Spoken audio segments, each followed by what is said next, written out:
They didn't call it a cold snap. They called it the winter, because once you lived through Britain in early 1963, you stopped measuring cold by days. You measured it by weeks, by the way the snow didn't leave, by the way ice became normal, by the way the country slowed down until it felt like time itself had frozen. And what makes this winter unforgettable isn't only the numbers on a thermometer, it's what it did to ordinary life. It made homes feel smaller. It made roads feel unreliable. It made simple routines feel like hard work. And it left behind a kind of memory that people still carry decades later. The kind you can trigger with a single image: a frozen river, a street buried in snow, a fire struggling to heat one room, a kettle boiling again and again because warmth had to be created. This is the story of the winter of 1963, the one Britain will never forget. Not a romantic version, the real version. It didn't arrive like a single dramatic snowstorm that blew in and disappeared. It settled in. Late December 1962 started turning colder, then colder again, until the cold became set, the kind that locks into the ground. Snow fell, refroze, fell again, packed down, turned to ice, then got buried under more snow. And suddenly, Britain wasn't having winter weather. Britain was living inside winter weather. By January 1963, cold stopped being an event and became the default setting. A month of days where the temperature often struggled to rise, where frost felt permanent, and where the air itself seemed heavier. If you've never experienced a long freeze, it's hard to explain the psychological part. At first, snow feels exciting. Then it becomes inconvenient. Then it becomes exhausting. Because the longer it lasts, the more it changes everything. Not with one big dramatic moment, but with constant pressure. You wake up and the world is still white. You go to sleep and you know it will still be white.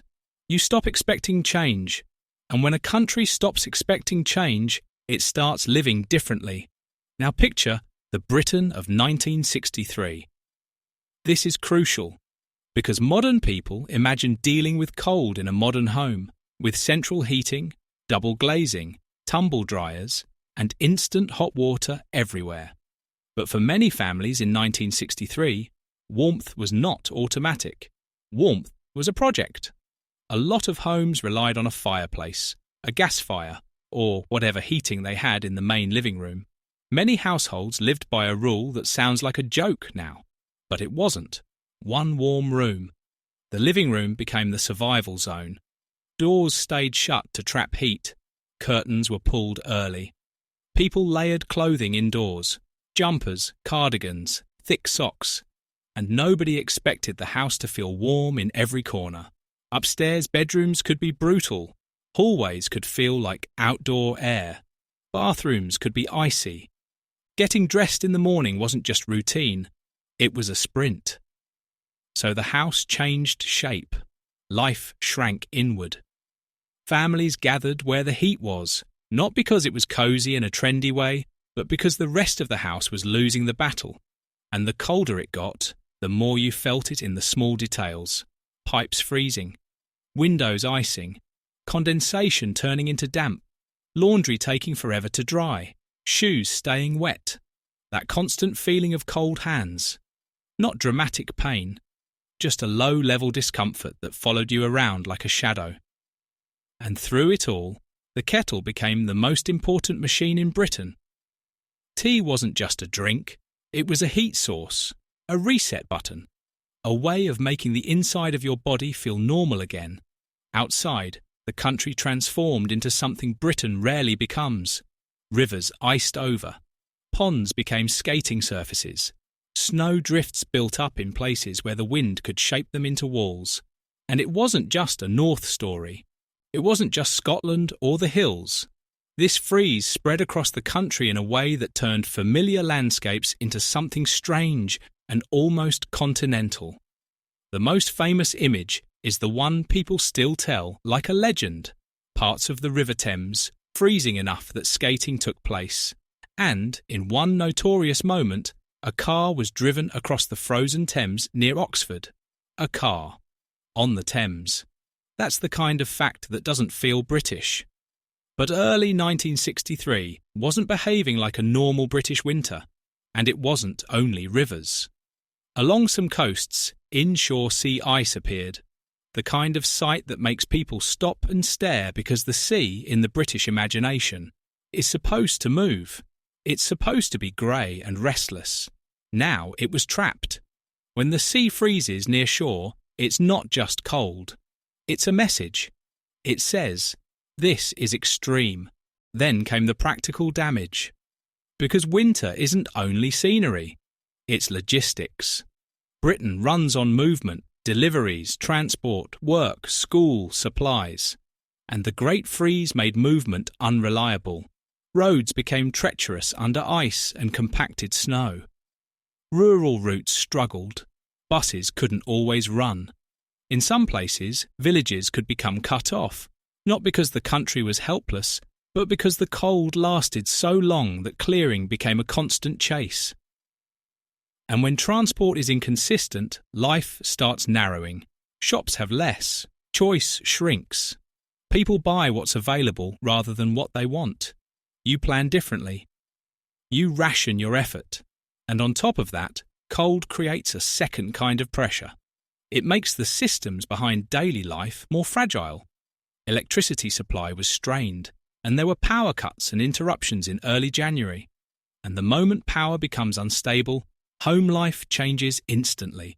Lights go out, cooking becomes harder, heaters stop, evenings feel shorter, candlelight comes out, people cluster closer, conversations happen because there's nothing else to do. Kids can feel a weird excitement because it feels like a story. But adults often look tense because they understand what it means. When winter is already this hard, losing power makes everything harder. A hard winter can be survived. A hard winter plus unstable systems starts to feel like you're living on the edge of control. Now imagine being a child in 1963. You're not thinking about national infrastructure. You're thinking about your fingers hurting from cold. You're thinking about the walk to school, the wet socks, the way your breath looks in the air. In some schools, classrooms could be chilly. Coats stayed on longer. Heating was often limited. And yet, school carried on because the country still tried to keep routine intact. And routine mattered, because in a long freeze, routine becomes survival. When the weather makes everything unpredictable, the only thing that keeps people sane is the schedule. Meals, school, work, tea, bedtime.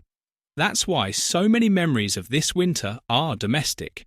They aren't only about snow, they're about kitchens, living rooms, fires, hot water bottles, and the physical feeling of coming in from outside and standing near the heat, turning your hands toward it like you're charging them back to life. But winter, 1963, wasn't only about the cold, it was about duration. That's the key. A short cold snap is manageable. A month of deep freeze changes society. Snow cover lingered for weeks in many areas. Cold kept returning even when brief thaws teased people with hope. The country lived inside a cycle. Freeze, snow, drift, refreeze, again and again. The novelty disappeared. The inconvenience became normal. And then the inconvenience became fatigue. Because the longer winter lasts, the more it drains you in small ways. Everything takes longer. Everything costs more effort. Every trip requires planning. Every meal requires heat. Every bath feels like a mission. Every morning starts with the same cold shock. And if you're an adult trying to hold a household together, with work, with kids, with bills, with travel, the winter isn't just weather. It's pressure. There's another part people forget. Winter also hits the natural world hard. When rivers freeze and ground stays snow-covered, animals struggle for food. Birds, especially in harsh spells, can suffer badly. Farming and rural life face their own challenges. And that matters because 1963, Britain is still a country where many people are closer to the environment. More people walk, more people notice the weather's effects. More people live in a world where the local environment feels present in daily life. So the freeze wasn't an abstract thing. It was visible in everything. In frozen puddles that never became water again. In hard snow that turned into dirty ice. In the sound of boots crunching over a surface that used to be wet pavement. In breath turning into clouds every time you spoke. And yet, here's the strange truth. Ask people who lived through it, and you'll hear two different memories. One is hardship, the other is something almost like togetherness. Because extreme winters do something social. They slow everyone down. They push people back into the local world, neighbours, streets, communities. People check on each other more. People talk. People share small bits of advice and help. Kids play in snow for hours because it's there every day. Families gather in the warmest room because they have to. It wasn't a perfect, cheerful community movie. People still struggled. People still argued. Not everyone had it equally. But the freeze created a shared experience, and shared experiences become national memory. That's why 1963 still echoes. Millions of people can say, I remember where I was. I remember how the house felt. Because the winter forced those sensations into the body. Now let's be clear. Britain has seen cold winters before and after. But 1963 stands out because it pushed Britain into extremes that feel almost un-British. Not just cold and damp. Cold enough to freeze major waterways. Cold enough that the landscape stopped behaving normally. Cold enough that the British way of coping. Layers, tea, routine, make-do and mend thinking was tested over and over again. It became a benchmark. For decades, whenever Britain had a cold spell, people would say, it's not like 63. That phrase alone tells you everything. Because if a winter becomes the comparison point for a whole country, it wasn't just bad. It was defining.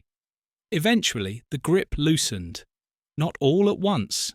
Not with one clean moment where the country suddenly returned to normal. It faded slowly, like a stubborn stain. Snow retreated, ice broke, roads reopened, movement returned. The feeling of being trapped inside winter began to lift. And when it did, people didn't just feel warmer, they felt released. Because the Great Freeze didn't only freeze landscapes, it froze plans, it froze routines, it froze the sense of the future is next week. When a winter takes over like that, time becomes repetitive. And when it ends, time starts moving again.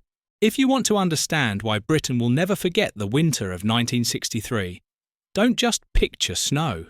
Picture endurance. Picture a country built for mild, wet winters suddenly forced to live through something long and severe. Picture homes where warmth had to be created. Picture a society where convenience wasn't guaranteed. And then picture weeks of deep cold, turning daily life into a constant effort. That's why it's unforgettable. Not because it looked dramatic in photographs. Because it changed the way life felt in real time. In kitchens, in streets, in schools, and inside the body. It wasn't a winter you watched. It was a winter you lived.